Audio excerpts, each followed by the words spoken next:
Guys, I want to, oh Lord, thank you. Guys, I want to let y'all take some time to just wrap up this evening on y'all's segment. 5 minutes, 6 minutes, 2 minutes, whatever you think you need to cover that didn't get covered. Anything that you want to go back and address. The time is yours. Lance, let's put 5 minutes. That'd be 15 minutes total. You don't have to use it, but if you want it, it's yours. I just want to touch up a little bit on the ticket thing. Yeah, that's great, out on Highway 71, but a deputy's job is to patrol the county. I mean, if there's stuff going on in the county and you're out here on 71 right speeding tickets, we're not serving the public like we need to be.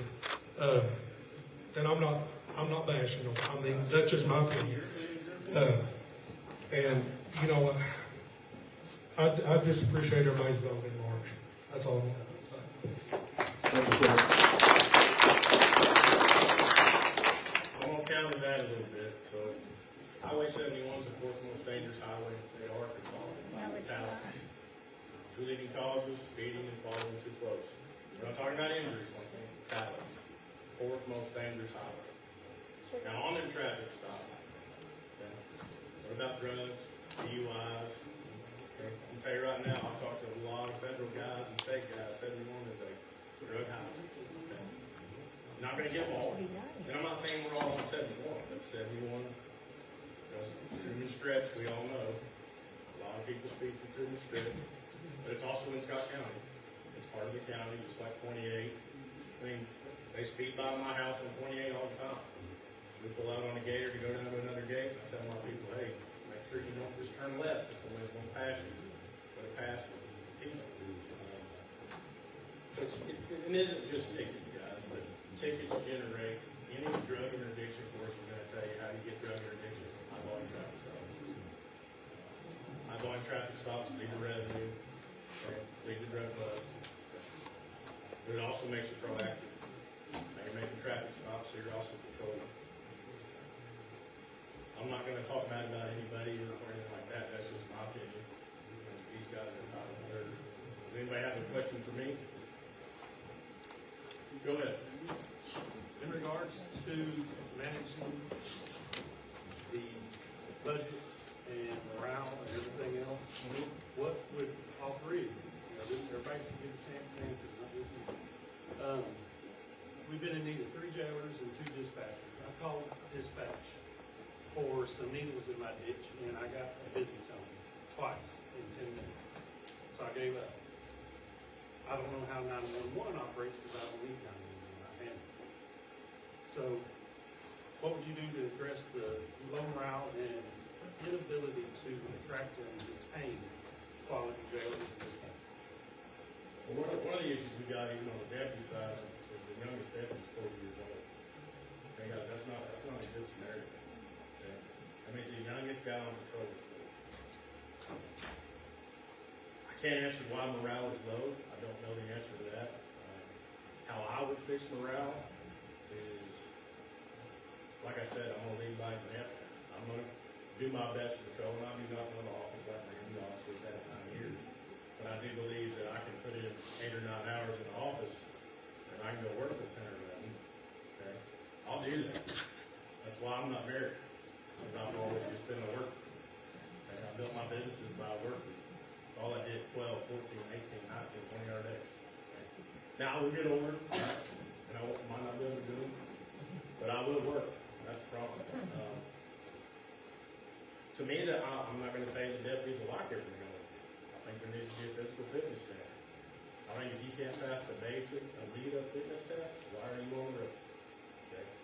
Because your life, or her life, or my kid's life, or your wife, you might need to fight for your life, or swim, or run, or, okay? That's one thing I would do. The minimum contact order, which now you're interacting with the public. You're not playing basketball with the kids at the park in uniform. Bill Wayne's seen that. Other people have seen that. You're interacting with the public. So just because I say minimum contact doesn't mean you're writing tickets. I'm saying if the sheriff's office says, hey, the sheriff says, anybody going over 10 miles an hour, I want a ticket. No tolerance. Okay, well, Highway 71, there's a lot of wrecks in Scott County, guys, a lot. I think I was with 5 fatalities, one year as a control of 5 fatalities. Anything else? Jason, do you want to back up that question, that last question? Then I'll let Randy finish up. Can you repeat the question? I know the morale. It was morale attracting and retaining employees that we had, we need 3 jailers and 2 dispatchers, and calling dispatch says 9911, I get busy signals and no answer. And how to, Dispatch and retaining employees. Okay, as far as retaining employees, I mean, you just got to, like he said, you've got to lead by example and be there with them. You've got to know them. You've got to know their family. You know, and get to know your employees. And they have to see you out here doing what they do. You can't ask them to do something that you wouldn't do or hadn't done before they'll buy in. As far as the phone, I mean, that's just something you'd have to check into and see why it's busy all the time. I mean, yeah, sometimes I can understand, but not every time you call it shouldn't be busy. Thank you. Sheriff, you want to wrap us up on this? As far as phones, you have 2 lines into that jail. And you get 40, 50, 60 calls an hour. You're going to get busy. If you call 911, it takes priority and it's automatically answered. And as far as employees in the jail, I'm going to say 95% of them leave for a better paying job because we cannot pay them what they deserve to pay. Is there a way to fix that? Don't go where we get the money, but more money. More taxes. We probably pay less than any county around. All right, guys.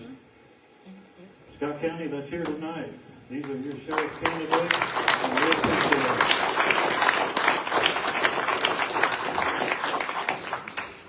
Guys, with any race this cycle, choose wisely. Choose wisely. A lot is at stake. Up next, we're going to go to our state rep race. And we do have Mr. Christian is here. Come on up. We'll get y'all a draw. Mike, Ms. Crystal. Go ahead and draw. Pick your poison.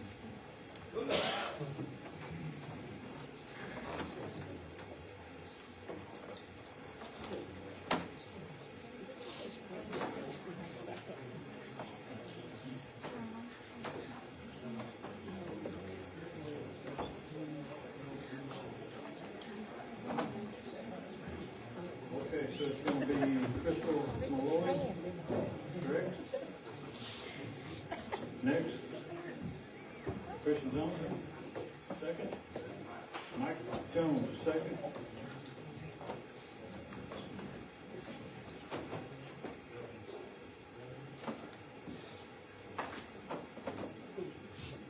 And Christine Thompson. With you.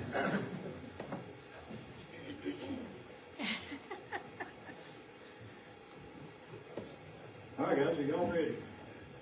This is a very important race. It really is, guys, because this is not in our backyard. This is not in our backyard. These guys really are vying to go to Little Rock and represent us. And I will say this, it's a different environment down there. As most of y'all know, some of y'all know. If you don't know, it's very different in Little Rock. And you really got to be tough. You got to be well versed. You got to be ready to fight for your citizens back home. So our questions will be geared to that. We're going to see if they've got the toughness, they've got the answers, they've got the ability to stand tall for Scott County. And Ms. Crystal, are you ready? Better be. Let's do it. Who's up? Opening statement or? Opening statement. Yes, a couple minutes, opening statement. All right. I'm Crystal Malloy. I live in Dardanelle and I serve on city council there. I have 3 girls. My oldest just graduated high school in May from Dardanelle, and she is overseas serving on the mission field for a year before deciding what the Lord has for her next. My middle is playing basketball right now. I like y'all a lot because I'm missing her game. And then my youngest is my artist, and I'm actually homeschooling her. So I have public school and homeschooled my kids in a variety of different ways. So education is very important to me. I'm a constitutional conservative is how I would describe myself, an originalist if we want to get into the weeds on our beliefs in our government. I believe in smaller government. One of the things I love about being a Republican is when I signed that piece of paper for filing, it said that I believe that the American citizen is willing and capable of managing their own affairs without the intervention of the government. And I love that because I think that we are smart, we are capable. I love the free market. I love seeing individuals be able to make choices for their family, and I think that most of the time the government just needs to get out of the way. Thank you. Well said.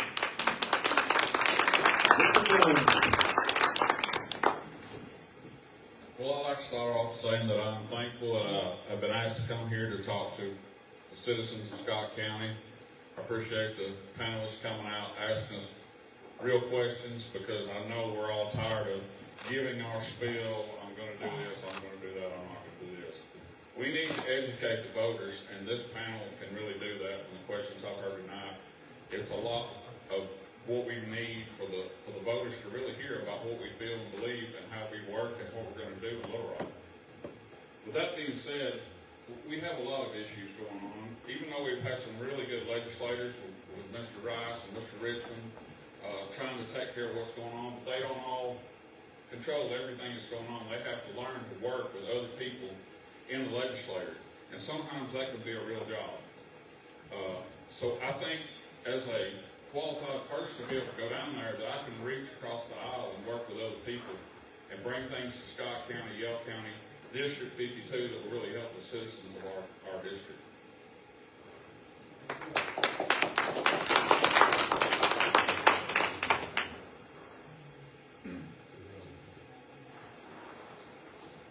Hey y'all, my name's Christian Thompson. My beautiful wife Victoria is here with me. I live in Belleville, Arkansas.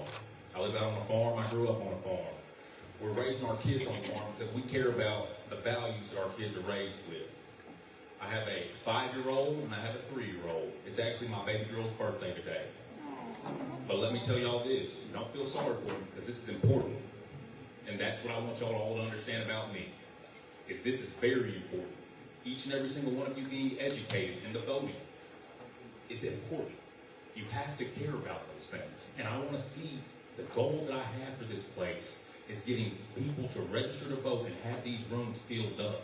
Because the way that we're going to really be able to do things in Little Rock is going to be by voting. Because guess what? If we can get 75% of our voters to vote, guys, and get registered, that's powerful. They have to come and listen to us. The governor has to come and talk to us. And so, guys, I work at Arkansas Tech University and Foundation. Before that, I was the director of compliance, and I dealt with all the NCAA stuff that y'all see on the news all the time. Guess what? I beat the NCAA a lot of times. They never beat me. So when it comes to legislation, I went to school for politics. When I got out of school, I realized that I did not want to go into politics because of the way that people were in there. But now, like I told you, I got a 3-year-old and a 5-year-old. I don't know what the world's going to look like in 20 years when it's their time to live. And the decisions that are being made today are the decisions that are going to affect my kids, your grandkids, and your great-grandkids.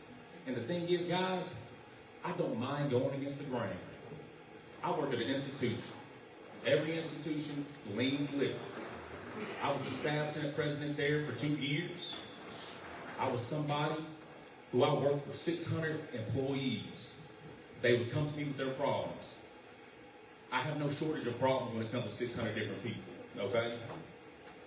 One thing that I believe in is listening to folks, and I care about exactly... All right, my bad. Thank y'all.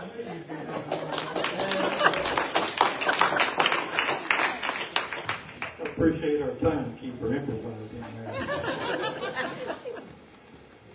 Ms. Malloy, you get to take the garage first, but rest assured they have to answer as well. So who's up?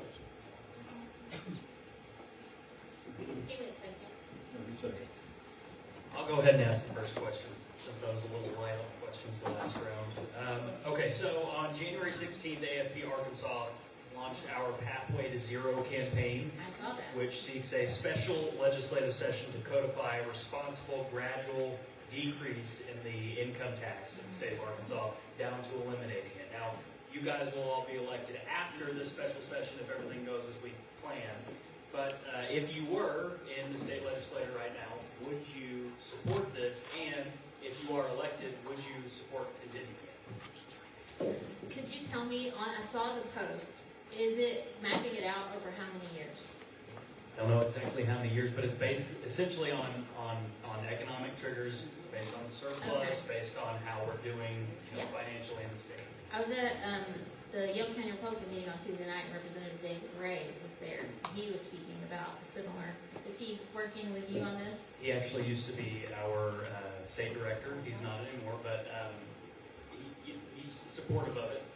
We believe. Yeah, absolutely. I'm extremely supportive of it, and I think as many taxes as we can get rid of, then it puts more money into people's pockets. It also makes us a lot more competitive for people to come and work and live here. You have people that have remote jobs, and things that can come, and so I'm fully support it. The less taxes, the better. And I think that we'll see an increase in other revenue streams because we'll be so attractive for people moving in.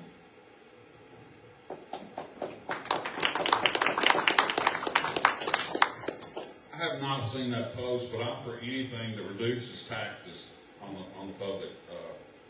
We're overtaxed, overspent now. There is things we have to pay for. If there's a program or plan, I'll be glad to look at it, get behind it. If it works for the state of Arkansas in my district, I definitely want to get behind that. One of the biggest things in this campaign I've heard about is personal property tax. People are really tired of paying personal property tax on stuff they already pay taxes on.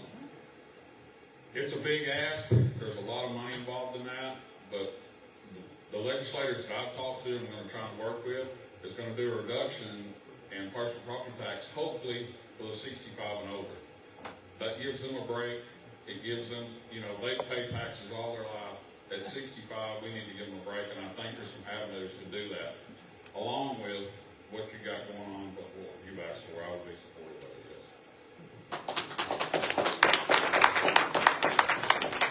So just like Crystal said, I was there when David Ray started talking about that plan that y'all had.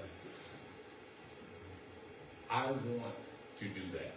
That is something that we need to see. That's going to be the easiest tax for us to get up to zero. And it needs to get to zero. As long as we're hitting those benchmarks and we keep seeing the economical development that we're seeing right now, then I think that's going to be realistic in the future. Kind of like what Mike said about personal property tax, the way that I would kind of handle personal property tax is I would want to start with our veterans and our seniors. Because veterans, we don't even have to explain. We already know what they deserve. If you fight for this country, you deserve to be treated special. Number two, 65 and older. If you've worked for 45 years of your life, you deserve to be able to live out the rest of your life in dignity and not worrying about the things that people try to tell you when they add $20 to what you're paying. Guess what? That matters when you're on a fixed income.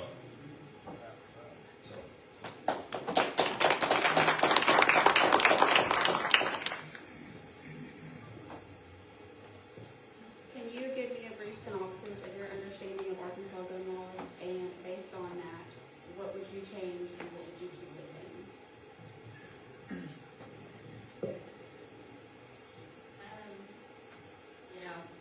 I feel like we've had a lot of good organizations like the GOA and others that have really been good proponents of trying to make sure to be kind of watchdogs that no laws come in that are unconstitutional. And I think ultimately the U.S. Constitution is the reign, is the standard there. And so I feel like as far as, is there anything that I would change right now? There's nothing that comes to mind that I would say I need to change. When I talk to people that are in this world, I feel like they've done a lot of great work. As far as my stance on the Second Amendment, I believe that the Constitution doesn't grant me my rights, God does, and the Constitution protects me from the government interfering in my life. I think anybody should be able to own whatever kind of gun they want to own, because if you make certain types, like we talked about before, illegal, then only criminals will have them. And I think that you have a right to carry a gun anywhere you have a right to be. So as far as our laws go, I feel like we're a constitutional carry state. That's important, and that Arkansas, I feel like, has done a very good job.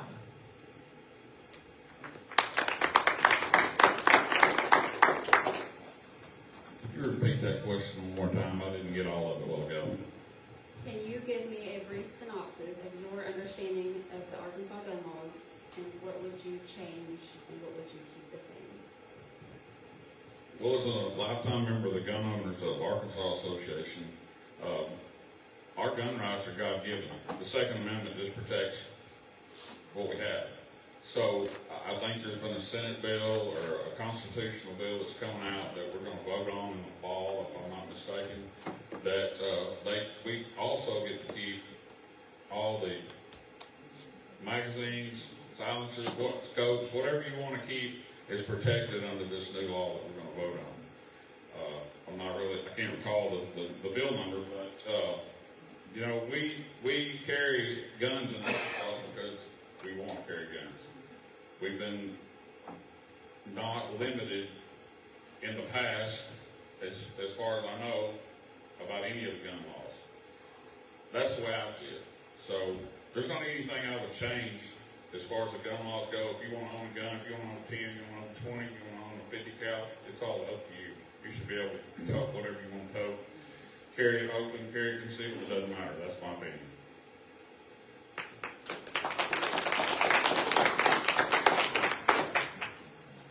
You know, when I started this election, or I started this campaign, one of the first people that everybody told me I had to go talk to was Gary Ellis. And so, I've learned more about it. When it comes to guns, I hunt, I do all that stuff. I believe you should always be able to carry your gun, because how many people heard a gunshot today? Why are you going to try to take these folks' guns? Why does it matter what type of gun they have? At the end of the day, you have to, there's a reason why they made it the Second Amendment. Because all the countries that have went to different types end up going, the first thing they take is the guns. And we have to continue to keep that strong. Now, they've done really good work with keeping that strong and doing all of that, but at the end of the day, I'm always going to make sure that I talk to the people who are the experts that live it every single day. Because with all those bills that pass through there, I have to make sure that we have the people there that are watching. And that's the most important part. And when they come to you, you take those things seriously.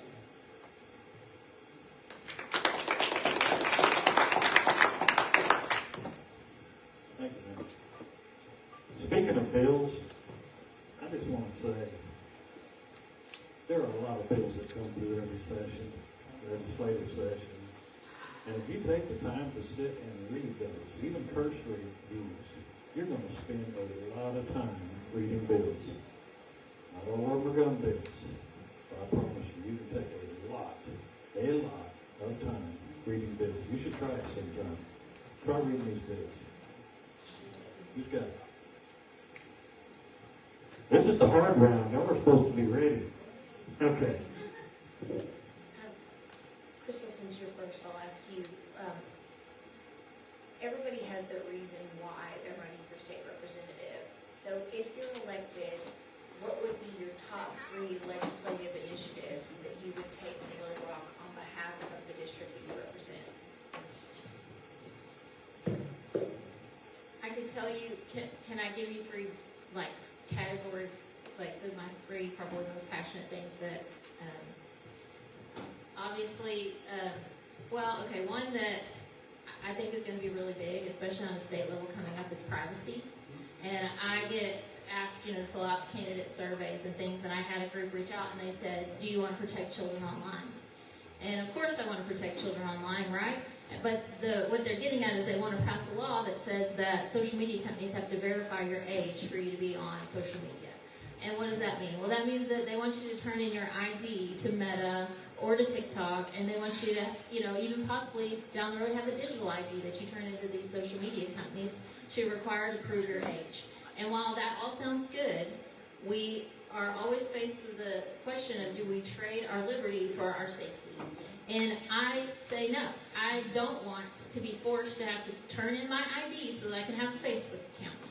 I think that lies with families and parents and helping to make sure their kids are safe online. And while I want kids to be safe online, I have to ultimately always pick our liberty and our privacy. And I think that that's going to be something that's going to come up and be a fight. And it's going to be a hard fight because in the news, what the headline will say is, Christopher Lloyd hates kids, right? She doesn't care if they're, safe online, and she wants them all to be faced by predators. And that's a nice headline, and it's a good Facebook click, but that's not the reality. It's when you look into it, we have to think long term, what are we giving up in exchange for this? And so we have to look at the big picture. So that's one issue that will be on the docket and will be an important discussion.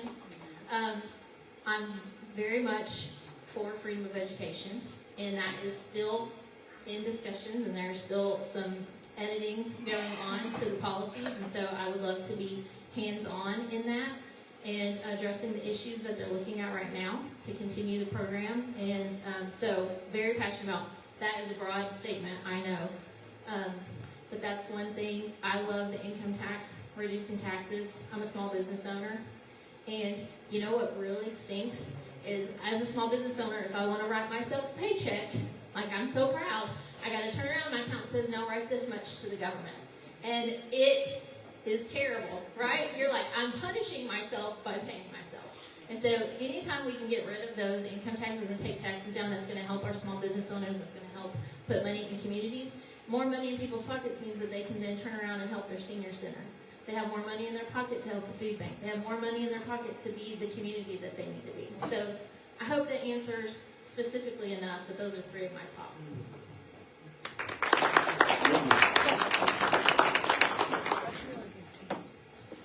As to that question, it's a really good question. It's a broad answer. There's so many things that are out there that we could work on. Just a few, top three. I don't know if you put them in any kind of order. Number one, we have senior citizen centers that are underfunded. The money is there in Little Rock. I've been told the governor's not interested in funding them. That's right. I've talked to several legislators that they're interested in helping me fund them. If I get elected, we're going to go for it. We're going to make sure our senior citizen programs and our veterans get funded. Number two, we have a farm tax exemption card now.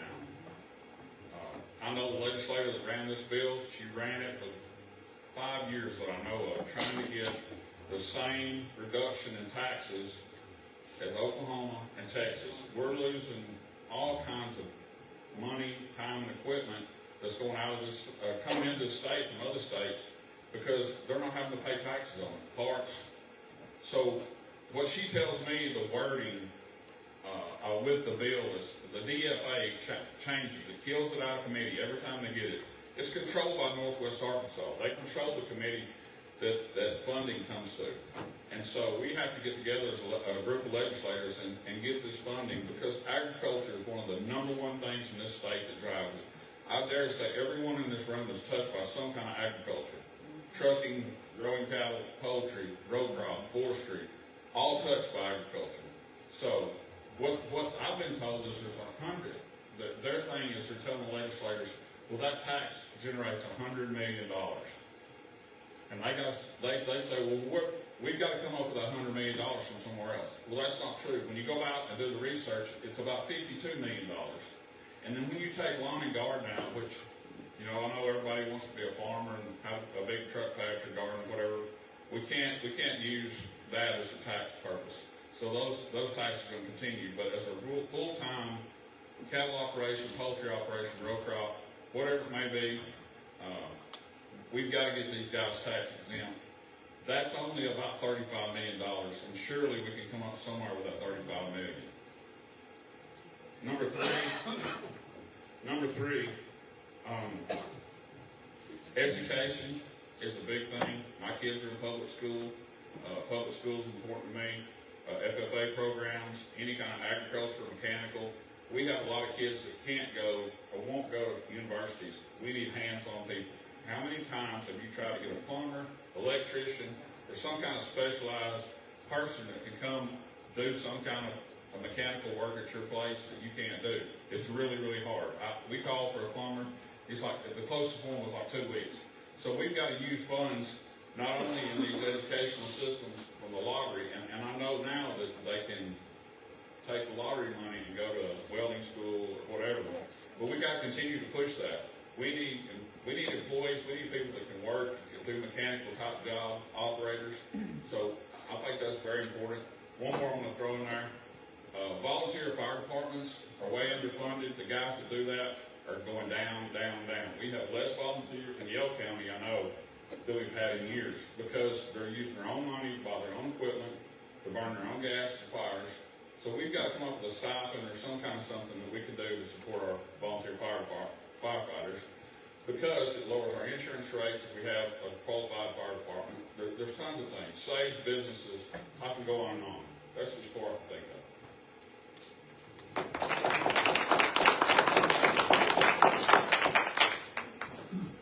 My first thing that I really want to work on when I get down there is going to be workforce development, kind of like what Mike said, because at the end of the day, we have to have options for everybody. Did I go to college? Yes. But at the end of the day, college is not for everybody. We don't need to force people to go down that avenue. But at the same time, just like college, people get to pay. That access bill, they allow more people with the welding schools and all the different trade schools to be able to pay for that. And so if our kids are going to be successful and be able to stay at home instead of leaving, we have to be able to give them a job that they can make a decent living off of and be able to stay here and raise their families if that's what they want to do. Next, guys, education. You know, public school, if we have a public school, we need to make sure that it is running like it needs to be running. We need to have accountability standards. So at the end of the day, people want to say, well, I want to move my kid here and move their kid there. That's great. But how are we going to fix these public schools for the people who can't do those things? Because everybody's not. Crystal, we've had a long conversation about the homeschooling and all that stuff. She's a great homeschool teacher, but every parent doesn't want to do that, but wants to have an option for their kid. We need to continue to build up our public schools too. Do we still need to support everybody's decision? Yes, but we need to have a strong public school option at the same time, because our public schools are struggling right now, whether we want to look at it or not. They really are. The third thing that I would do is we go back to talking about the tax credit in Oklahoma, or the tax card in Oklahoma. I want to expand that list of things that people are able to get tax exempt from, because when you go over to Oklahoma, they have a long list of things that they get. We need to expand our list, because at the end of the day, if we're going to sit here and say that farming is the backbone of America and is the most important thing, then we need to make sure that we're treating it like that. And I have not felt that here in the last long time.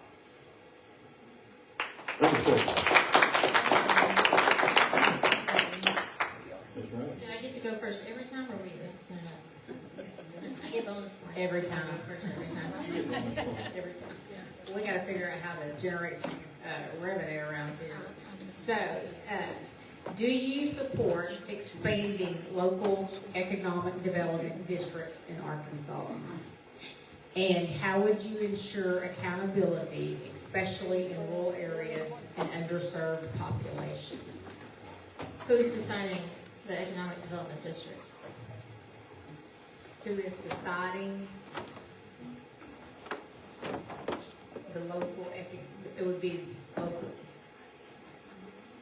So this question to me, I know there's some things coming out of Little Rock and it's going to be on about, and I'm honestly still wanting answers for exactly how this is going to look, right?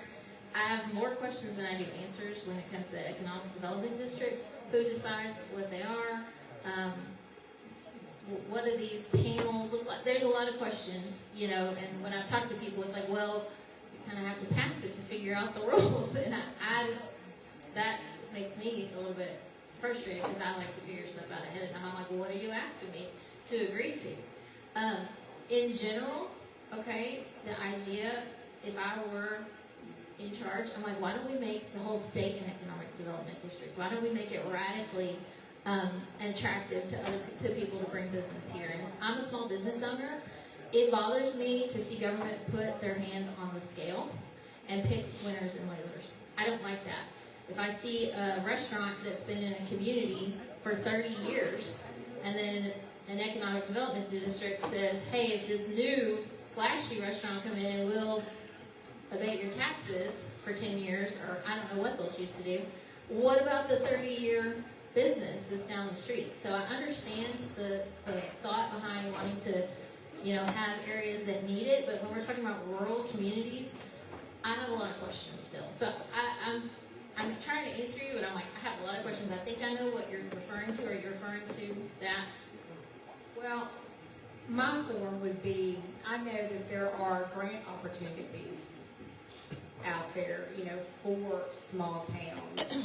And they come with their own rules and guidelines, talking about rural fire, things like that.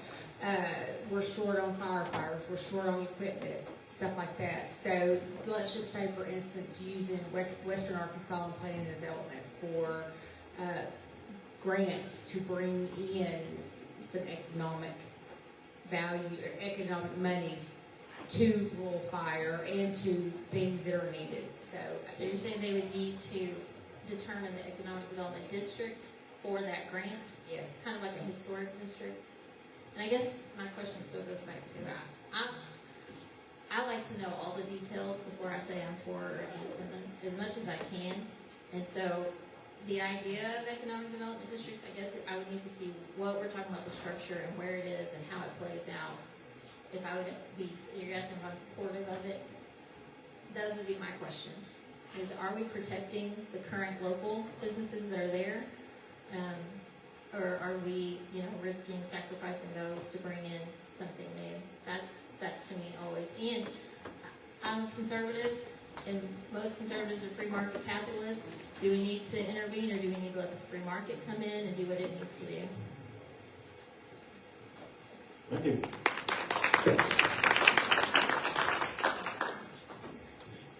Another good tough question.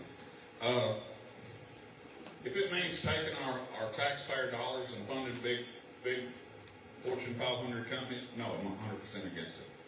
So what I am for is people working at a capitalist society, doing a good job, making a business, working hard, creating that, and all being on the level playing field. We don't want to throw out here, well, we've seen Main Street. We've seen things happen on Main Street where we have businesses that are gone. Driving through Mineral Springs today as we had left a funeral, and I told the ladies with me, it's like, man, these Main Street businesses are dying. I don't see any funding to be able to go to those businesses that are already out of business. And so I would be against giving our Fortune 500 companies incentives to come into Arkansas that our local people are not getting. That's where I'm at.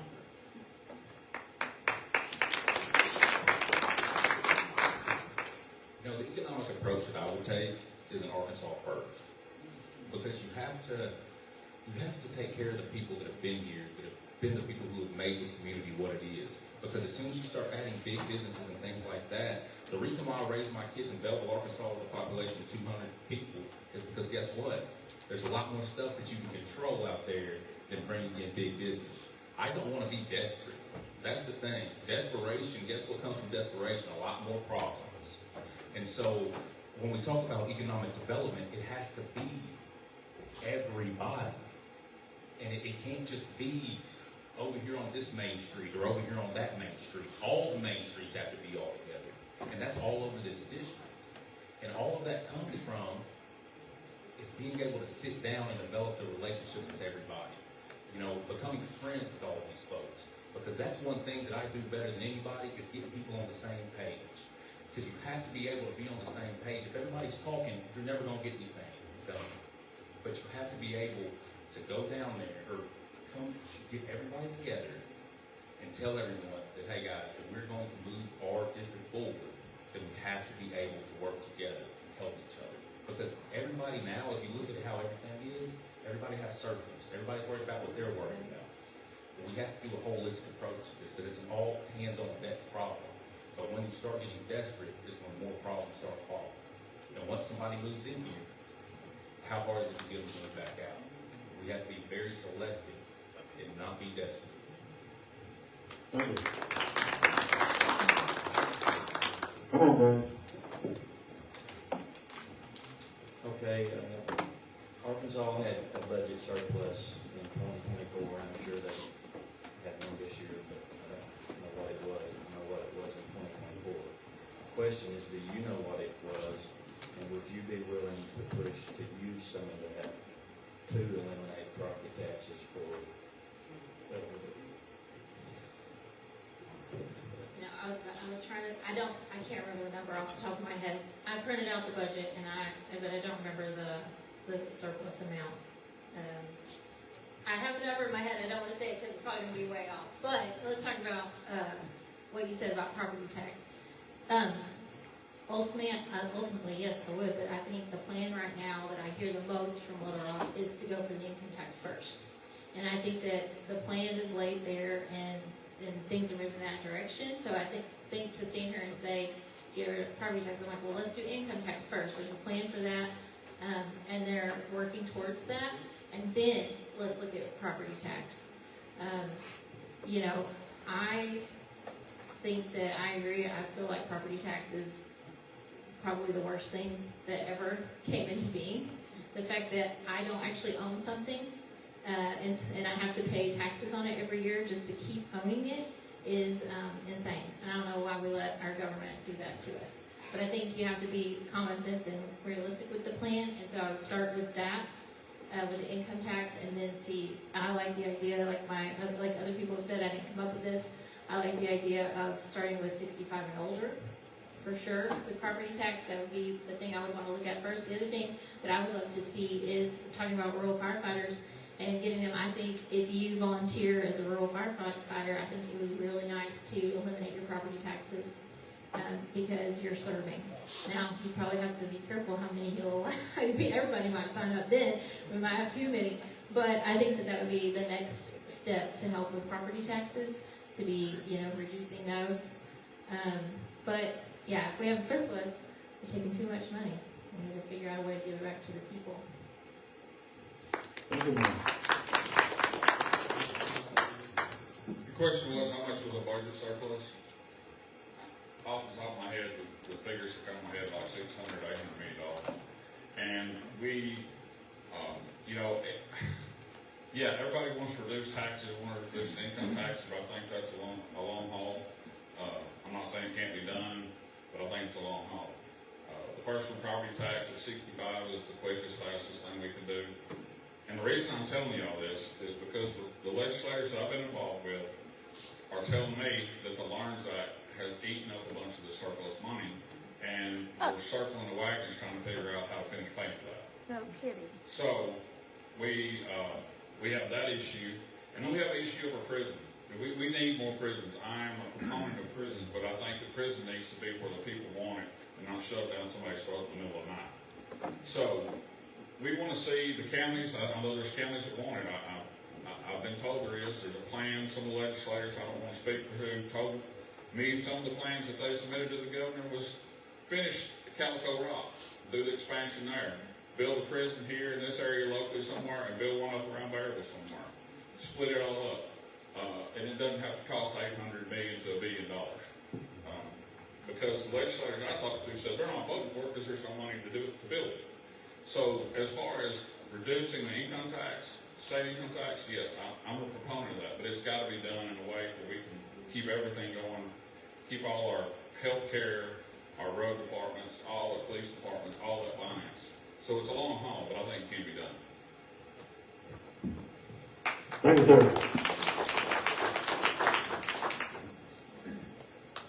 When you first asked the question, did you say elderly? Okay. So kind of what I've already said. You have to ask that question. In 2024, the surplus was $698 million.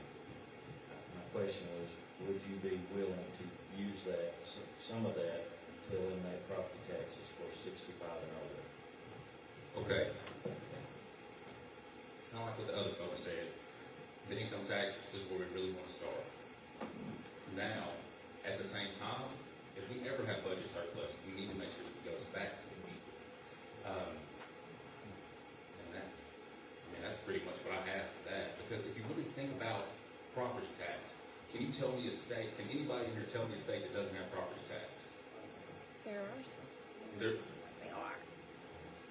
okay, in the process of getting rid of it. When they finish that process, then we will have a plan to be able to do that. Because that is the thing. We've always wanted property tax to be done, but at the same time, we have to do it in a really fiscally responsible way, because that's one of the main characteristics as a Republican, is we have to do it fiscally responsible. So if we find a very fiscally responsible plan that we can get from another state, then yes. But at the same time, it has to be sustainable. And that's the only thing that worries me. As long as we can find a sustainable revenue stream that we know is going to be there every year, when things change and when other things happen, then yes. And the 65-year-old folks, like I said earlier, that's where I want to start when it comes to the property tax. That and veterans, because those folks deserve it more than anything. Thank you, sir. Good job, good job. Ms. Harris. Oh, Ms. Reed. This is an audience question. The state of Mississippi recently had House Bill 828 that would severely restrict dog hunting of any kind in their state. What, if anything, will you do to preserve Arkansas's heritage of hunting with hounds and also all forms of hunting? That's a good question. The Mississippi law, what was there, do you know the reason why they, This is an audience question.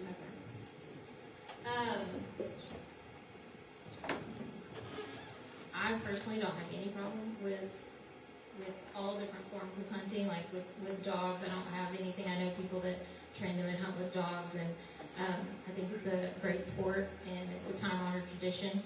So I would be opposed to stopping that here in our state, and I would protect it. Thank you.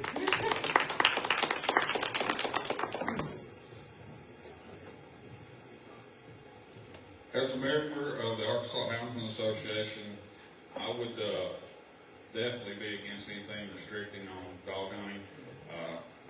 I used to duck hunt. I used to squirrel dog. Those dogs go everywhere. We try and keep them on our property. We have lots of public land. We can run them on that. So I think once you start restricting our freedoms and rights, I have a problem with it. So that's my stance on it, is I'm going to protect the freedom and rights of the people of District 52, and if it's dogs, I'll protect that. Thank you.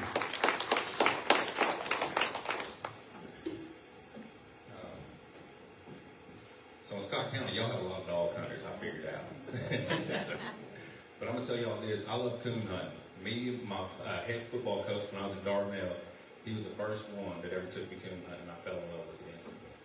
At the end of the day, guys, you have to be able, when you start restricting rights to folks, and you start trying to take something from someone, it's people who've never even been out there and dog hunting. You know, you got to take people out there. Man, when you hear that dang dog barking, Cap, man, that was his name. That dude was a dog now. Now look, when you hear that dang tree, that dog tree, and you're running up there to go and find that coon, I'm telling you, there's nothing like it. And that is what people need to experience. Because people want to tell folks how to live, but then they don't want to go and experience the way that somebody lives. And so I think that when it comes to things like that, I'm not trying to tell you how to live your life at the end of the day. That's not something I want to do. But at the same time, we need to protect those folks. Because if we're not going to do it, nobody else is. And once they start doing it with one type of hunting, they'll start doing it with all of them. Thank you, sir. Okay. So any questions? One of the governor's first initiatives when she took office was to reform education in Arkansas, and she did that by pushing very hard on all of the legislators. I think at the time it was run, we had a lot of freshman legislators. And so someone in the audience is asking specifically, what do you view are the pros of the LEARNS Act? And then just to follow up on that, what are the cons that you see as a potential future legislator?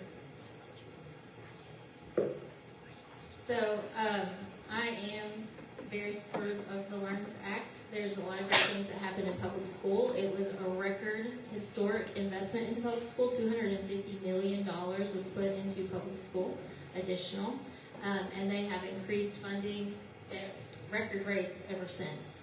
So there's a lot of really good things. I love the fact that teachers were able to get raises, a lot of them, to a base of $50,000 so that we can be competitive with other states. And honestly, $36,000 isn't enough to raise a family. So I think teachers deserve more money, and I'm really grateful that they raised that. I also am supportive of school choice, and I believe that families come first. And so I think any society that chooses the government over families to make these decisions has it backwards. I am a mom of public school kids and a homeschool kid. I know my kid better than you do, and I love my kid, and I will fight for them and what they need. And so I think that we have to encourage and empower families to take the wheel back and be the driver's seat. We need to support them, and we need to encourage them. And so if you want to talk about specifics of just the Learns in general, or was there anything specific in that one? No act is perfect. So what Right. you could establish what you feel like, what are some of the drawbacks of this next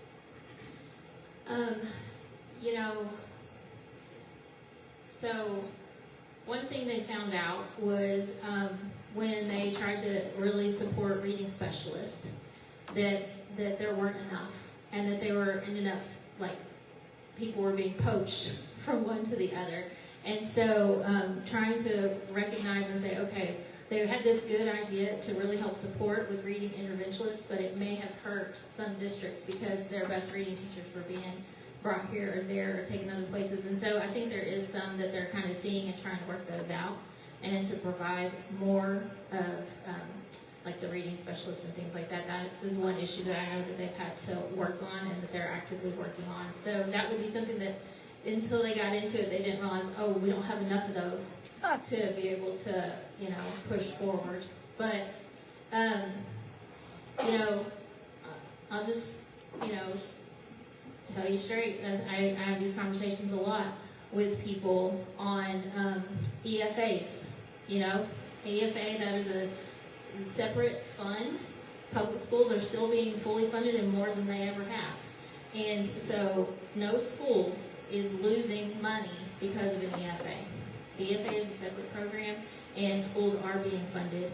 And I'm participating in the EFA, I'll tell you that, as a homeschool mom. And so I'm getting to see it from the inside and tell you that I've been homeschooling for over 12 years. And there were a lot of years where it was a very big sacrifice for my family to do it, but we did it. And I thought so many times, I wish that I could have some of my tax money back to use for my students. So I support it. I support families that are working hard and doing the right thing. And I think it's going to open up doors to really allow for parents to look at their kids and to think outside the box and to make them successful. Thank you. Thank you very much.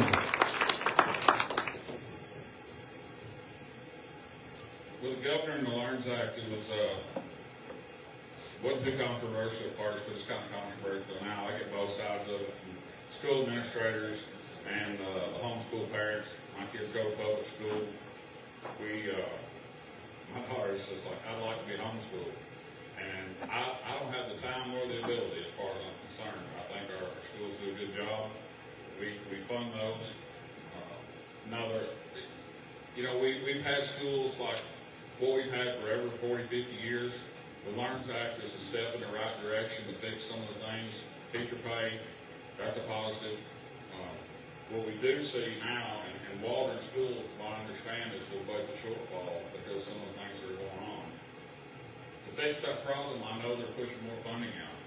But what I get from other legislators is that funding's going to run out eventually, sooner or later. And you talk about the tax situation. Well, I pay taxes, personal property taxes, support schools. For how many years, I don't even have kids to go to school. Well, that's part of the system. That's just the way it works. But we have shortfalls, and we're getting out there, and we're having these vouchers. They're working for some areas. Some areas I hear from superintendents are saying, well, I'm getting these kids that are not getting educated at these homeschool situations. Now, I know there's lots of homeschools that are great because my daughter has a friend that she has 3 kids and she does a tremendous job. After my daughter went to sit with her for a day, she decided she don't be homeschooled no more.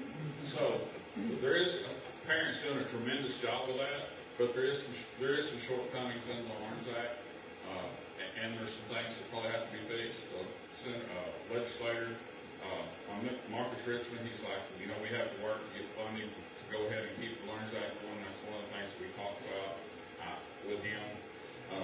So I think the Learns Act is a step in the right direction. Does it have shortfalls? Yes, it does in some circumstances. I think that as it grows and gets better, we'll fix those problems. Thank you, sir. So when it comes to the Learns Act, we were in a place that we had to do something extreme when it came to our schools because of where we were ranked. Teacher pay, love that. Teachers don't ever get paid enough to deal with what they deal with every day. 30 kids in the classroom. Also, when it comes to vouchers and things like that, I love the fact that we have school of choice and everybody can choose what they do with their kids because at the end of the day, we all know our kids better than everybody. But at the same time, we have to make sure, and I don't know what that necessarily looks like, the accountability when it comes to, what our kids in the curriculums that they're learning and things like that. At the same time, that we have some type of base of, standard of what the kids get. Because at the end of the day, we still want the kids to go out and be successful. But now, some of the problems that come with it is that we get our people coming back to our administrators and they're saying, hey, well, halfway through the year, I don't want to do the homeschooling anymore. Well, then those kids are having to get caught back up. But then guess what? When those test scores hit, they still get penalized for those test scores. One thing that I would like to see is that we get an extra year with the kid before their test scores affects us. Because at the end of the day, if we're going to say, hey, you have to take this kid back, there has to be some type of, relief. Because that funding formula and all that, when it comes to that, it's not fair. And I'm not one of these life is fair people. But these teachers are already overworked and underpaid, and we have to make sure that these administrators are able to do the things that they need to do and not be tied one hand behind their back trying to catch a kid up that at the end of the day just wasn't successful in homeschool. Thank you, man. Good job. Well, in the audience, do you have any ideas, personally, on how you may be able, from a legislation standpoint, help special needs kids within this current school system? Well, I think that if we want to circle back to Learns, that's a great thing to talk about because even here in Waldron, there is a micro school that's getting ready to open up that will specialize in serving special needs and autistic children. And they're able to do that because of what is happening now in education. And so I think that, and then you have other schools around the state, School for the Blind. You have different schools that are now able to open up and to focus on a micro population that needs it. One of the issues that we see with education is that it is standardized. And so what happens when your child doesn't fit into that standard? How do we educate those kids? Because we need butchers, bakers, and candlestick makers. I am married to a carpenter. My husband got passed through school. He was dyslexic. They just liked him, right? And so they said, we'll give you a degree. He never even took the ACT because he said, I'm not going to college. He started in 9th grade working for a construction company, pulling nails out of boards. And from there, he continued to learn and grow. And if he would have had the chance to be in a micro trade school, can you imagine how much sooner he would have been able to develop and grow? But he got out of college and became a carpenter. He built my wedding venue. He built our home this past year. He's an amazing, gifted, talented person. Did he do school? Did he do school well? Absolutely not. Would he have heard their standardized test average? Absolutely. But is he valuable in our society? 1,000%. And his people and people like him are dying. Our trades are dying. We have only 3 that are coming into the field when 5 leave. And so we can focus on standardized results, or we can say, wait a second, maybe Arkansas can be totally radical. We can think about how can we educate kids that God made different, right? And how can we find what's best for them? And maybe we need to think outside of the box and to help prepare those in micro schools, in homeschool, in all these different creative ways, not to make public school fail, but for everyone to succeed. Thank you.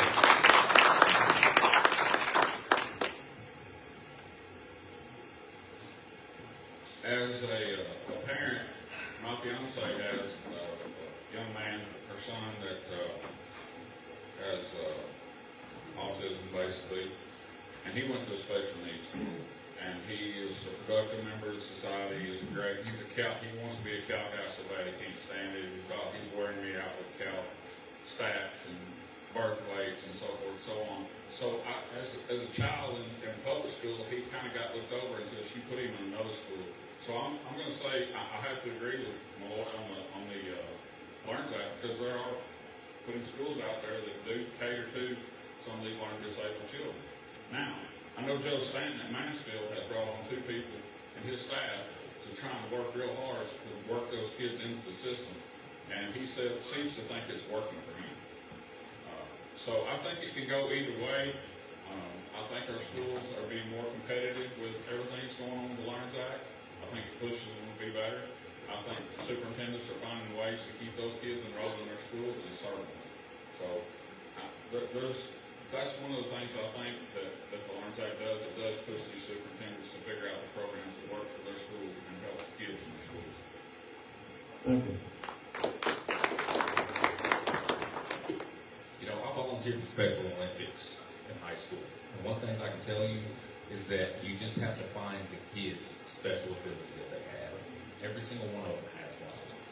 And so with them expanding to micro schools and things like that, that's great. I want them to become productive members of society. I don't care about their standardized test scores. I want them to be able to go out and be able to take care of themselves. That's what I want. And at the end of the day, they're a member of society just like everybody else is. And if we're going to make sure that we're taking care of everyone, we need to make sure that they don't get overlooked. And sometimes that happens. But at the end of the day, we need to find their special talents and let them know that we care about them and we provide for them. Thank you, man. Hey guys, we're gonna have to start wrapping up. So what I'd like to do is have, how many got questions standing right now? 1, 2, 3. 3 questions?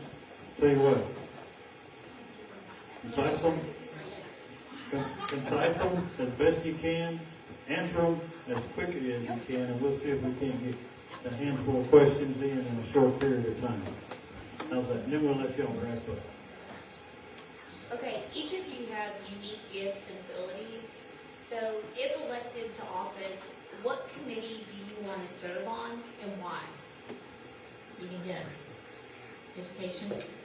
I would love to serve on education. I'm in the midst of it. So I would never tell anyone to vote for me just because I'm a woman or I'm a mom, right? DEI is stupid. But what I would like to say is that of 135 members in the legislature, 6 or less are moms with kids at home still. And so I think it's a voice that is important, and I would love to see more moms at the table. And when we talk about education committee, yeah, let's put a mom in there. That would be awesome, and I would love to be able to participate in that. Would I get it as a freshman? Yeah, I don't know. But that would be the one I choose. Thank you. The way I understand those committees are, you're put out there by seniority. Being a lifelong farmer, 5th generation guy, agriculture committee is a place that I think I could do the most good. The judicial review committee is very interesting to me. So there's a couple of things I'm interested in. Thank you, man. Quickly, we'll keep it going. The committee I want to serve on will be the budget committee. Because at the end of the day, if we're going to be good stewardships of the taxpayers' dollars, then we need to make sure that we have voices there that don't mind saying no and don't mind going against the grain when it's time to spend y'all's money. And that's, at the end of the day, I want to be someone who goes down there, develops the relationships that need to be developed, and get on those committees to be able to be successful for all of us. Thank you, man. Next question. Speed round. All right, so I want to pivot to energy policy just real quick. In the last legislative session, our governor signed SB 307, which would reinforce our existing energy monopoly system and allow monopolies to charge customers even for projects that are not producing energy. AFB Arkansas prefers a different system in which the companies can only charge you for the energy that you are actually receiving. We call it energy-only pay. Is that something that you would support? Are you talking about for residential or business? Both, yes. Because here's the deal, I'm a business owner, and I just got informed that we, under energy, were not categorized correctly, right? We're categorized as a residence with a shop. And we're going to get switched to a business category, which means that we have to pay a rate for, I don't remember the wording for it, but essentially like, you could use this much energy, so we have to charge you enough to supply it at all times. And I was speaking to a gentleman who's been with energy he's retired from energy for over 30 years, and he was explaining it to me. And so I do understand when he explains it to me about the fact that energy has to have that power ready. If I want to use it at full tilt for my business the whole time, they have to have it ready and supplied to me, whether I use it or not. So I do understand that, that side of the discussion as a business owner, okay, if we're a business. I don't like the idea of monopolies. I like having, there are still some cities that control their power. It's not very many left. And ours, on city council, we've looked into different things, but so that's a complicated question with a complicated answer. But I just want to clarify. So clarify if you're talking about residents or your businesses, because if we got a data center coming in, So, right? what this essentially does is, if an energy company like Energy, for example, says, I want to build, let's just say, a nuclear plant over here, and they say it's going to cost $1 billion, it's not producing any energy, they can still charge you, the ratepayer, money for that project before it's even producing energy. And if they abandon it, as long as the commission is over it says, this was incurred reasonably. Okay. Sorry, I missed it. Oh, I I'm thought you sorry. meant that you're right. I just want to make sure we got that. Thank you for clarifying. No, against. Thank you.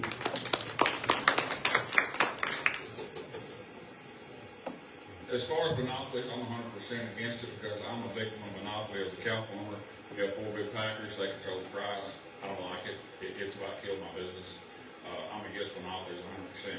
Now, there is a caveat that we're going to have more power in the future. And so it's a fine line we walk with overcharging customers or whatever, but I'm a proponent of get what you pay for. You use electricity, you pay the bill. 10 years from now, who knows what's going to happen? So building a $1 billion nuclear plant is great, but are they going to come to my farm and build me a $100,000 hay barn? If I'm selling my customers, say, I got to go up to $50 a barrel, if I charge me 30, so you can pay for my barn. I don't like it, so I'm going to be against that. Thank you. I'm also against monopolies because I like to have options. But also, when it comes to energy, I'm going to echo kind of what Mike said. I don't want to pay for something that we're not getting to use. I think that it's wrong for them to use our money to pay for something. Because if you think about Sam Walton when he started Walmart. Was anybody giving any money to him when he was was he asking people for money, or were they going in there and buying their goods and going? It's not fair. And at the end of the day, we're already struggling as it is down over here. We can't incur any more costs. And so I would be against anything like that. Thank you, man. Keep it going. We're in speed round. All right, this is near and dear to my heart with the aging. So we are being asked to do more with our aging services with less and less money. So out of the 3 of you all, I want to know how you plan on addressing the disconnect between funding and the seniors with the governor, and which one of you all is going to be the biggest bulldog to help fight for our money for our senior citizens. Can you me, from your perspective, where you think the big problem is. Where is the issue? Well, so we're in the year 2026, and I've done my job for 21 years. And in state and federal grant monies, I am receiving $40,000 less in 2026 than I did in 2014. So in today's economy, that's not going to cut it, and the need is growing. I don't know why we're not getting the funds. So for you three, that's what I'm hoping that you can find out and you can do. So I want to know which one of y'all is going to go and fight for me and for these senior centers. Who's going to speed up there without getting a ticket and get me some money?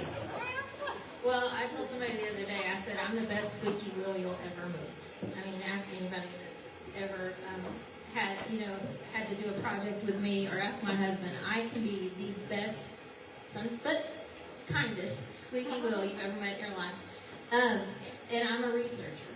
So I'm going to tell you that the reason I ask those questions is when I think about the senior centers, I have thought about this, and I hear about it all over the district. And I don't know the best answer yet of how to fix the problem. I have a lot of questions and a lot of people I want to talk to for long-term sustainability, and I want to know how we got here and why are we needing more services? What's going on with our seniors? What are communities facing? And so I know you want an answer of, I'm going to go fight the governor and say, write me a check today. And I just want to know what's the best answer. Is the best answer to go and to fight the governor and to get that, say, okay, give us the money? Or is there a better answer out there? And what is the problem and how do we solve it as a community? Because if we want to give taxes back to people, we want to move down the road to do that, how do we do that and still help our senior centers? How do we do that and still, we've got healthcare, education, all these things. Is the problem the fact that their healthcare costs are so outrageous that they have to come to you to eat a meal? So can we fix that and then fix your problem, right? So those are the questions I have. I think that I'm excited about what's happening on a federal level with some of the healthcare policies that Trump's implementing. I think that could be radical for healthcare in Arkansas and for Arkansans.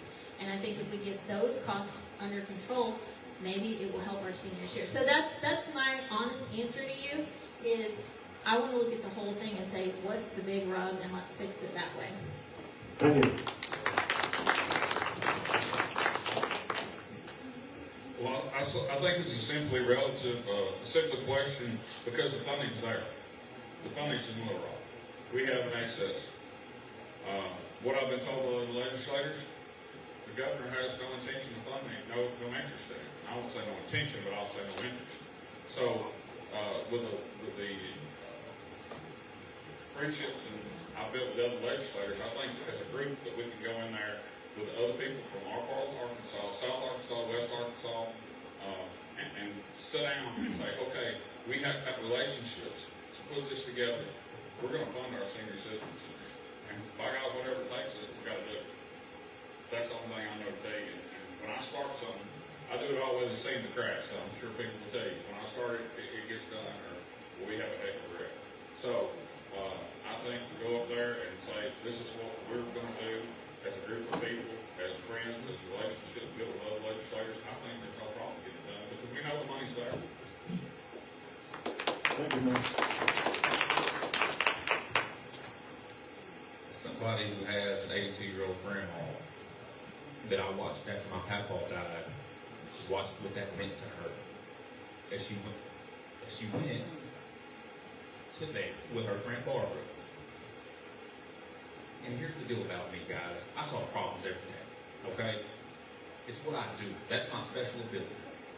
But the other thing is I know how to get everybody. I'm a bell cow. Y'all know what a bell cow is. It's the one that leads all the other ones. I've done that my whole life.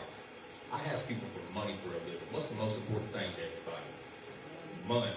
At the end of the day, I will go and find the things that we need to do to be able to move these things forward because it's personal for me. And the thing about me, for better or for worse, you can ask my wife. I'm hard-headed. And my thing is you have to give these people something, because this is what's keeping them going. And it's not just about meals. It's about them going and playing cards with their friend and laughing. It's about them going and then the grandkids coming in to see them and everybody's proud of their grandkids and they're showing them all off. There's so many things that keep these people going. But you can't let them go and sit down, because you have to think, we're not Little Rock. There's not a bunch of stuff for you to do out here. That senior citizen is a lifeline. And at the end of the day, who goes and votes? Exactly. So why aren't we caring about the people who actually go and vote? And those are the things that you have to think of. And there has to be change. And change is scary sometimes, but guess what? On the other side of change, there's something special most of the time. And so when it comes to that, I don't mind the fight, okay? For better or for my consultant don't get mad at me for saying that. I just don't. And the thing is, because at the end of the day, if what I have to say has merit to it, which all these senior citizens do, then I'll fight. I don't care about what happens to me down there. If I get voted out, okay, I'll go back home. I ain't got a bad life. I just can't sit there and blindly trust other folks to do the right thing. And that's what we have to be done with. And we have to go and vote, guys. That's the most important thing. Anybody that goes to a senior citizen center should be going to vote. But we have to organize. Thank you, sir. Hey, Kristen, why were you pointing over here at me when you were talking about senior citizens? I'm messing with you. We got one more good question, and I'm going to let these guys wrap up. Your opinion on the raid on Brian Malinowski, and do you agree or disagree on how it was conducted? I disagree. And my question, when I first heard about it, I said, where's the footage? That's my question, number one. And I think even in a larger conversation, independent agencies are a problem. You know, if you make the rules and enforce the rules, that's you're out of the limits of the Constitution. And I'm not for these different agencies that are running around doing these things. So, yeah, sorry, it was supposed to be yes or no. There you go. Thank you. Now, we'll let you do it. I couldn't hear the question. Could you repeat the question, please? Your opinion on the raid on Brian Malinowski, and do you agree or disagree on how it was conducted? In my hand. You know, that was a train wreck, the whole thing. I listened to the interview that Terry Rice did with one of the police officers that was there, and I agree with Terry Rice that they were gung-ho the whole time they were there. They were there on a guy who had never even been charged, never even a speeding ticket from what I understand. I mean, who wants to be invaded in their home at 5 o'clock in the morning? They did everything wrong. I sat and listened to the hearings in Little Rock. I went down to Little Rock and listened to those hearings because I was so involved in what was going on that we have to protect our Second Amendment rights and our rights as citizens. But when you stop those freedoms, I mean, what do we got? Nothing. So that was, as far as I'm concerned, that was a hit job. That was a murder. A lot of rumors going around, but that could have been handled so much differently. And again, I gotta go with Terry Rice. I think the officers were gung-ho and they didn't take a lot of things into consideration. And as far as I'm concerned, those guys should be charged with murder like any other criminal. That's my opinion. Thank you.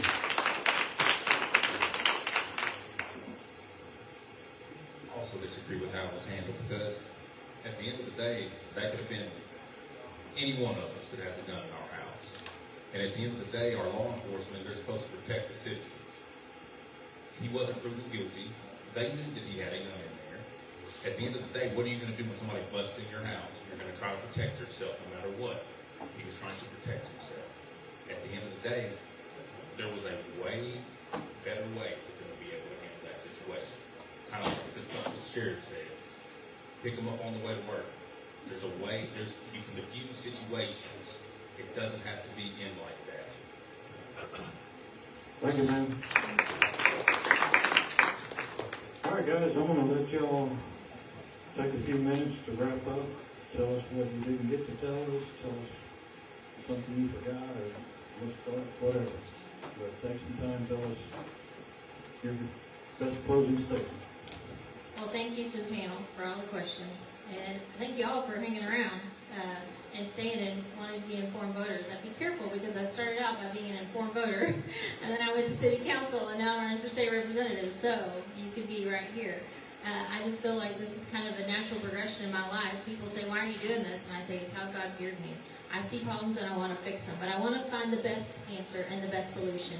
And, you know, to quote Reagan, 9 scariest words in the English language are, I'm from the government and I'm here to help. And so I just don't think that the answer needs to be another government program or more subsidies or more dependence on the government. We need less dependence on the government. We need communities to stand up. We need families to step up. And so we need to get the government out of a lot of our lives. It's way too involved. And so when I answer questions like with the senior center, that's what I'm saying is what's the bigger problem? How do we actually fix the problem of seniors in need? And that's why I answer that way, and I want to do it. And if we're talking about SNAP benefits, or we're talking about welfare, all those things, those are my questions too. It's not because I don't want to feed hungry children. I'm like, what's the real problem? And can we fix that, or do we need to just keep adding money and see our subsidies grow and grow and grow? We're not fixing problems, we're just adding more people onto the system. And so I don't think government is the answer. I think less government. I think letting people have more of their tax money, being able to help support their communities, being able to help support with their churches and food banks and those sort of things, that's where I am. And if you're here because you want to know what kind of representative I'll be, I'm a small government representative, so I'm going to think through that, and I'm going to say, number 1, is it constitutional? Number 2, are we making the government bigger? Are we making it smaller? Are we entrusting our Kansans? Do we think they're smart enough to handle their own affairs? Or we're like, no, you got to give me that, and I'll take care of it. You know, so I'm gonna legislate that way. I'm gonna fight in that way, and I'm not gonna give you an answer just because I know that's the answer that you want to hear. I'm gonna tell you I want to research that. I'm gonna tell you I want to find the best answer, and I'll tell you if I don't agree with your answer and why. And I don't have a problem with doing that. And somebody recently said, you know, well, it's a democracy, you gotta listen to your people. And I'm like, absolutely. But I would say it's a constitutional republic. And first I need to say, what does the Constitution say? And then listen to our people and find the best solutions. So that's the kind of legislator that I want to be. And I want to fight for you in Little Rock and support you. I want to go to work. And I think the job of a legislator is not only just on the House floor filing bills, but it's the way you can help connect people in the community. You know, if you come to me with a problem, I might say, you know what, the best solution to that is not to run another one of 2,000 bills in session, right? The best solution to that might be like, you need to talk to this person, you need to do this, and what happens behind the scenes. And I think that that's what's so important is building those relationships and then being able to look at you and say, I don't think that that's the best way to solve a problem, even though you're like, we need to make a law. Maybe we need less laws. Maybe we need less legislation. So let's solve the problem where the problem exists and not take everything to the government and let the government be our fix-it-all. Let's empower families. Let's empower communities. Let's empower local governments and municipalities. Let's empower those to be able to solve their problems, because we believe that government is best executed closest to home, right? We solve problems best closest to home. Thank you. Roughly a couple minutes, please. So, again, I echo the thought of thank you for coming and being informed voters. Thank you, panelists, for asking the hard questions that the voters needed to hear the answers to. I'm going to tell you a couple things. When I ran the first time, I had no clue what I was doing in 22. And one of the legislators, I'll never forget this, he said, Mike, your job is not to go down there and vote. That's not your job. Your job is to serve the people of your district. And that's what I intend on doing. Now, serving the people of my district is not going down there and bulldozing the way through the legislature, because I ain't going to get anything done. You have to build relationships, which I've already done. And with those relationships, we get things done for the people of our district. The last thing I want to leave you with, in District 26, the Senate race a couple weeks ago, they had 11% of the people vote. 11%. Out of 57,000 registered voters, less than 6,000 voted. We have to push people to go vote, because those few people make the decisions that affect all our lives. So I encourage you to get out and vote, early vote. I think it's February the 16th. The primary vote is February 3rd. Please go vote. Whether you vote for me or someone else, please go vote. People died so you could. Thank you. Thank you, sir. Tell us. You know, guys, the biggest thing I want you to know is who you're looking at. You know, I'm somebody who was raised by a single mom that had 3 kids by the time she was 22. I was on some of those SNAP benefits and the R kids and all of that stuff. I'm also somebody who got all of my degrees and everything paid for. I'm somebody who knows what hard work looks like and somebody who's not afraid of hard work. Like I said, I was raised on a farm. My papa taught me everything I knew. He taught me, hey, you look people in the eyes, firm handshake, you work hard, and you treat people good. And guys, after this election, the thing that I want to turn around and do is go and knock on every single door in this district again and push people to go and register to vote. Because I'm telling each and every single one of y'all, nobody is going to come and save us. You have to give them a reason to come and save us. And one thing that I believe in is building value. That's what I've done my whole life. Nobody is going to give us anything. But at the end of the day, there's not going to be anybody, no disrespect, that works harder than me. Because I don't know how to do it any other way. And that's what I believe. And at the end of the day, when it comes to developing relationships and doing all of that, I do that every day in my job. Nobody deals with more politics in this room than I do in an institution. Nobody. But guess what I know how to do? I know how to be the one that goes away and bring folks with me. And the thing is you will never see somebody that works harder for y'all because you all deserve it. And that's what you have to remember, is you deserve somebody who is willing to give everything they have and sacrifice for y'all. But it takes y'all, and it takes you going and voting. And so I'd appreciate y'all to vote when the time comes, and thank y'all. Thank you, man. Well, I want to thank y'all. I want to thank our panel. Tom, Boyd, Cameron, Miss Deanna, Miss Jody, Jessica, thank y'all. For our candidates, man, guys, y'all have done a great job tonight. A really good job. Y'all did take some tough questions, and y'all did answer some good questions. So, before we leave, Epperson wants to say a few things, and on my part, I want to thank Tammy, President News Network, and thank the good Lord for letting us all be here and partake. Mr. Epperson, you have it to close. Make it short and sweet. We covered a lot of questions tonight. One thing that wasn't covered was the ballot initiative that you will be voting on in November. I've got the cards on the table if you have any questions on those.